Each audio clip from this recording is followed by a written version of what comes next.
పిత్రార్జితంలో పంచుకోవడానికి కాన్ఫ్లిక్ట్ వచ్చింది, డిఫరెన్సెస్ వచ్చినాయి. అప్పుడు ఆ ఇష్యూ తీసుకొని ప్రభు దగ్గరకు వచ్చారు సహోదరులు. వచ్చి ఒకడు అంటున్నాడు, నా సహోదరునికి నాకు పిత్రార్జితంలో తేడాలు వచ్చినాయి పంచుకోవడంలో, కొద్దిగా బోధ కూడా సహాయం చేయి, కొద్దిగా చెప్పు, నువ్వు చెప్తే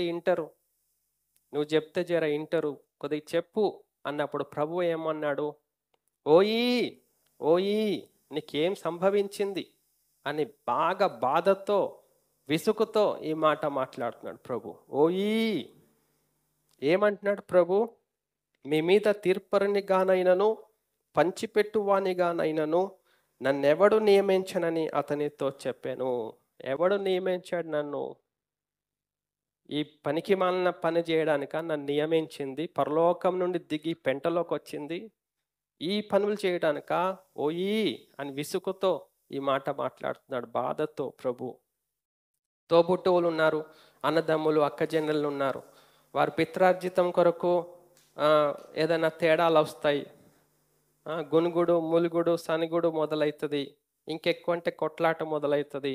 ఆ టైంలో ప్రభు ఏమంటున్నాడు, ఏమి గుంజుకోకండి, ఏం సనుక్కోకండి, వదిలిపెట్టేయండి, బేఫికర్ వదిలిపెట్టేయండి, మీకేమి ఇవ్వకపోయినా సరే పర్వాలేదు, వదిలిపెట్టేయండి అని ప్రభు అంటున్నాడు. ప్రభు మాట పట్టుకుంటామా, మంది మాట పట్టుకుంటామా? ప్రభు మాట పట్టుకుందాం. మనం ప్రభు బిడ్డలం కదా, ప్రభు చెప్పినదే మనము నమ్మాలి. అప్పుడు ప్రభువు మనకు ప్రతిఫలం ఇస్తాడు. ఈ లోకంలో జీవించడానికి కలిమి మూలం కాదు, దేవుని మాట మూలం. ఒకని కలిమి విస్తరించడం వలన లోకంలో జీవితం సుఖ సౌఖ్యం కాదండి. దేవుని యొక్క ఆధ్వర్యంలో ఆయన మాట వింటే మనం సుఖంగా జీవించగలుగుతాం. ఆయన మాటకు లోబడితే మనం సంతోషంగా ఉండగలుగుతాం. అవన్నీ పక్కన పెట్టి ఎంత సంపాదించుకో, ఎంత నాటకాలన్నా చేసుకో, ఎంత వేషాలన్నా వేసుకో, మీకు సంతోషం ఉండదు, ధైర్యం ఉండదు, తృప్తి ఉండదు. ఇలాంటి స్థితిలో దేవుని బిడ్డలు ఉండకూడదు. మరియు ఆయన వారితో, మీరు ఏ విధమైన లోభమునకు ఎడమియక జాగ్రత్త పడుడి. మీరు ఏ విధమైన లోభమునకు ఎడమియక జాగ్రత్త పడుడి. ఒకని కలిమి విస్తరించుట చేత వాడు జీవించాడు. ఒకని కలిమి విస్తరించుట అది వాని జీవమునకు మూలం కాదు. మనం జీవించడానికి, నిత్య జీవం పొందటానికి, ప్రభువులను ఆశీర్వదించబడ్డానికి కలిమి మూలము కాదు. కలిమి అంటే సంపద, డబ్బులు, ఆస్తి, అది మూలం కాదు అని ప్రభు అంటున్నాడు. ఇక్కడ ఉన్న ధనమంతా అస్థిరమైనది. ప్రభువునందు మనం జమ చేసుకున్నదంతా స్థిరమైనది. ఇక్కడ ఉన్నదంతా అస్థిరమైంది.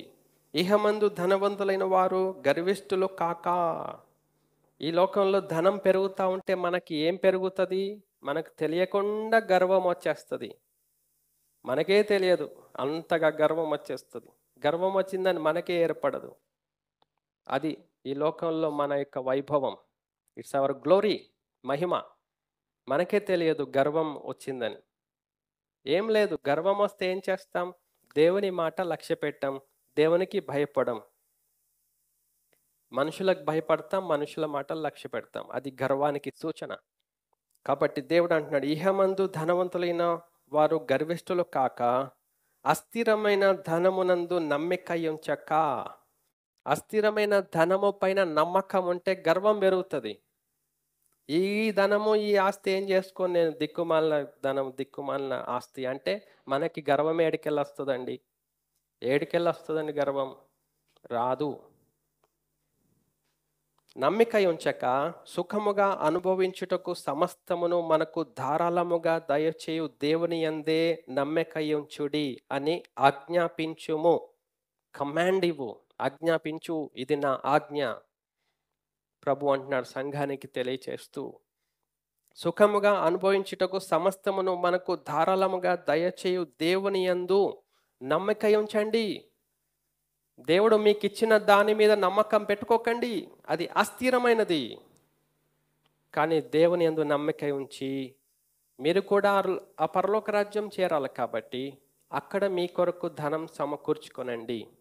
అంటే ప్రభు నిమిత్తం ఇక్కడ మనము ప్రభు నిమిత్తం చేసే ప్రతి ఖర్చు, ప్రభు నిమిత్తం ప్రభుని ఘనపరచడానికి మన సంపాద్యములో 10వ వంతు చెల్లించే కానుక, కృతజ్ఞతార్పణములు అవి పరలోక రాజ్యంలో జమ చేయబడతాయి. అవి సత్క్రియలను ధనం. అదొకటే కాదు, దాని తర్వాత మీ జీవితంలో, మీ కుటుంబంలో, మీ సొసైటీలో ఏ ఆస్తి గురించి గుంజుకోకండి, ఏ డబ్బుల గురించి కొట్లాడకండి. మీకున్న సంపాద్యంలో దేవుడిచ్చిన దాంట్లో మీరు మీ కుటుంబంలో అవసరత గల వారికి ఇవ్వండి, మీ చుట్టాల్లో ఇవ్వండి, సంఘములో ఇవ్వండి. విశ్వాస గృహంలో ఎవరికైనా అవసరత ఉంటే, అవసరత దేనికి? బిడ్డ పెళ్లి చేయాలి అంటే కాదండి, బిడ్డ పెళ్లికి ఇవ్వకండి, ఇల్లు కట్టుకోవడానికి ఇవ్వకండి, వస్తువులు, కార్లు, వాహనాలు కొనుక్కోవడానికి ఇవ్వకండి. చాలా కష్టంగా ఉంది పరిస్థితి, చాలా ఇట్లా అయిపోయింది, తినటానికి కూడా లేదు, వస్త్రాలకు లేవు, ఇంట్లో ఖర్చులకు కూడా వెళ్తలేవు, చాలా పరిస్థితి భయంకరంగా ఉంది అంటే అప్పుడు ఇవ్వండి ధారాళంగా, వారికి ఖర్చులకు సరిపోయినంత మట్టుకు, ఆహారానికి, వస్త్రానికి, ఖర్చులకు. అదే దేవుడు చెప్తున్నాడు, అదే దేవుడు చెప్తున్నాడు, అదే తన వాక్యములో ఆది నుండి చెప్తున్నాడు దేవుడు అనేక పర్యాయములు. అదే ప్రభు మనకు చెప్పాడు. దేవుడు మనకేమిచ్చినా, ఏదిచ్చినా, మనల్ని ఆశీర్వదించి దేవుడు ధనమిస్తే మనం ఇలాగ పట్టుకొని వాటిని జమ చేసుకోవడానికి కాదు, మనము వాటిని డిస్ట్రిబ్యూట్ చేయాలి, పంచాలి, లేని వారికి ఇవ్వాలి, అవసరత గల వారికి ఇచ్చేయాలి, పేదవారికి ఇచ్చేయాలి, దిక్కులేని వారికి ఇచ్చేయాలి, ఆహారం కొరకు కష్టపడే వారికి ఇచ్చేయాలి, దరిద్రతలో ఉన్న వారికి ఇచ్చేయాలి. వాటిని జమ చేసుకోవడం కాదు. అదే ప్రభు చెప్తున్నాడు. మీరు నేను చెప్పిన ఆజ్ఞలన్నిటినీ గైకొన్నట్లయితే మీలో బీదలు ఉండనే ఉండరు. మళ్ళీ ఇంకో దగ్గర చెప్తున్నాడు ప్రభు వెంటనే, మీలో బీదలు ఉండక తప్పరు. మరేం చేయాలి? ప్రభు మీకు ఇచ్చిన కొలది మీరు వాటిని దాతృత్వము కలిగి బీదలకు ఇవ్వండి. అప్పుడు మీలో బీదరు ఉండనే ఉండరు. మీరు దేవుని ఆజ్ఞను గైకొని దేవునికి భయపడి దేవుడు మీకు ఇచ్చిన సమృద్ధిలో నుండి మీ చుట్టూ ఉన్న బీదలకు ఇవ్వండి. అప్పుడు మీలో బీదలు ఉండరు. అది కుటుంబములో ప్రారంభించాలి, సంఘములో కొనసాగించాలి, ఆ తర్వాత సమాజములో జరిగించాలి. ఇది దేవుని క్రమం. ఇవి అస్సలు ఆచూకీలో ఉన్నాయా? క్రైస్తవ సమాజంలో మన హృదయంలో ఉండాలి. లేకపోతే మనం దేవుని ఎడల ఆయన పిల్లలం కాదు. మన పరలోకంలో ఏమీ ఉండదు, స్థలం ఉండదు, స్థానం ఉండదు. ఈ లోకంలో మన మాటలే, ఈ లోకంలో మన యొక్క మతపరమైన జీవితమే రెండంతలు నరక పాత్రులం అవుతాం మనం. ఈ భయంకరమైన స్థితి ఉన్నది. యేసయ్య మన ముందు పెట్టాడు. మనం జాగ్రత్త పడి ప్రభుకు అప్పగించుకోవాలండి. ధనవంతులు అవ్వటము దేవునికి వ్యతిరేకం కాదు. మనకు ఆస్తి పెరగటము, మనం ధనము మన జీవితంలో ఎక్కువ అవ్వటము, రాబడి ఇంక్రీజ్ అవ్వటము, అది దేవునికి వ్యతిరేకం కాదు. ఇంక్రీజ్ అయినాక, ఆస్తి వచ్చినాక మనమేమి చేయాలి? అది ప్రభు మన ముందు పెట్టాడు. దుబాయ్లో ఉద్యోగం చేస్తూ కష్టపడి సంపాదించుకుంటూ ఎంతో కొంత మిగిల్చుకొని ఇక్కడ సొంత ఊరికి పంపిస్తే ఇక్కడ పునాదులు వేసి ఒక ఇల్లు కట్టుకుంటారు ఉండటానికి. మనం కూడా ఈ లోకంలో అవాస్తవమైన ఈ ధనము,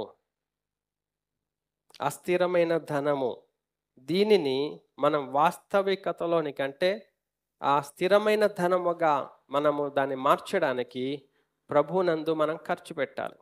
అదే ప్రభు ఇక్కడ చెప్తున్నాడు. మేలు చేయువారు, సత్క్రియలు అను ధనము గలవారును, ఔదార్యము గలవారును తమ ధనములో ఇతరులకు పాలిచ్చువారునై ఉండవలనని వారికి ఆజ్ఞాపించుము. మన ధనములో ఇతరులకు కూడా మనం పాలిచ్చేవారుగా ఉండాలి, ఔదార్యం కలిగి ఉండాలి. సత్క్రియలు అన్న ధనం అది పరలోకమందు చేర్చబడతా ఉంటుంది. అందుకే ప్రభు అంటున్నాడు, ఆశీర్వదించబడిన వారలారా లోనికి రండి, రాజ్యమును స్వతంత్రించుకొనుడి, ఇది నిత్య జీవం.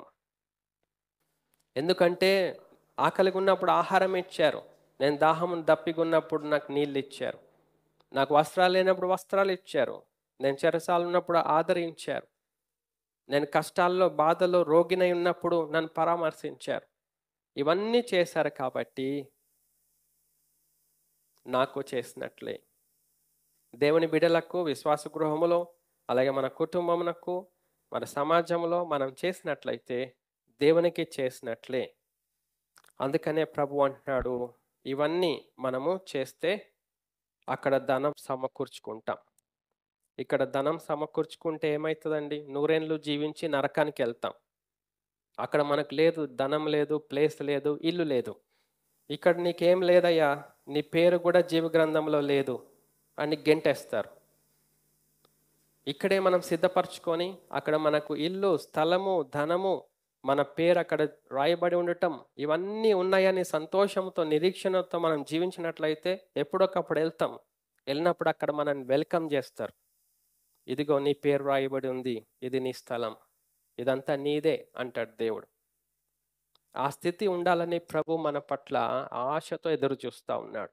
మనం ఈ లోకంలో జీవించినప్పుడే ఈ అస్థిరమైన వాటి యందు నమ్మకం పెట్టుకోకుండా స్థిరమైన దేవుని రాజ్యములో, పరలోకములో మనము ధనము సమకూర్చుకోవడానికి, ఈ లోకములో ఔదార్యము కలిగి ధర్మకార్యాలు చేయటానికి, సత్క్రియలు చేయటానికి మనం నిరీక్షణ కలిగి విశ్వాసంతో తీర్మానించుకొని చేయాలి.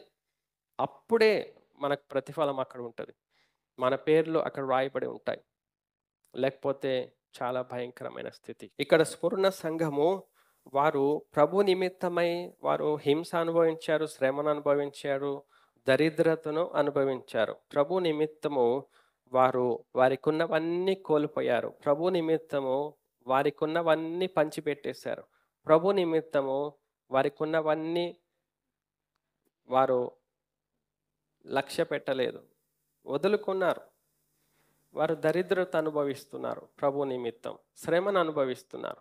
అయితే ప్రభు అంటున్నాడు, మీరు ధనవంతులే, మీరు ధైర్యంగా ఉండండి, మీరు అలాగే ఉండండి, గట్టిగా ఉండండి, నేను మీకు ప్రతిఫలం ఇస్తాను, మీరు ధనవంతులే అని ప్రభువు ధైర్యపరుస్తూ ఉన్నాడు. ప్రభు మనకేం చెప్తున్నాడు అదే మనం గుర్తిస్తాం. మనమేమి ప్రభు ద్వారా వింటున్నామో అదే మనం స్వీకరిస్తాం.